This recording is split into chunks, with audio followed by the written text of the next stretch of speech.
ওমরে ফারুক রাদিয়াল্লাহু তাআলা আনহু একবার উবাই ইবনে কাবকে বললেন, ইয়া উবাই, মা হুয়া তাকওয়া?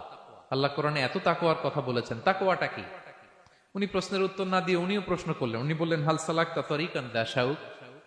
ইয়া আমিরাল মুমিনিন, আপনি কি কখনো মরুভূমিতে কাঁটাযুক্ত রাস্তা দিয়ে হেঁটেছেন? উনি বললেন, হেঁটেছি। তো কিভাবে হেঁটেছেন? দেখেন কেমনে উত্তর দেয় এক সাহাবী আরেক সাহাবীকে। যেখানে যে রাস্তায় কাঁটা আছে, ক্যাকটাস আছে, গুলমলতা, কিভাবে হেঁটেছেন?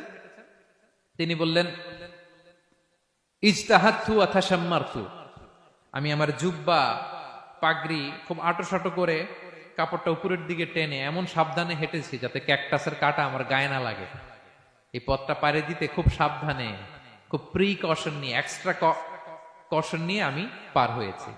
উবাই ইবনে কাব বললেন, হাদা হুয়া তাকওয়া, এটাই তো তাকওয়া। এই তো বুঝে গেছেন আপনি। আপনি না একটু আগে প্রশ্ন করছেন তাকওয়া কি? এটাই তাকওয়া। বলে, তাই নাকি? তিনি বললেন, হ্যাঁ।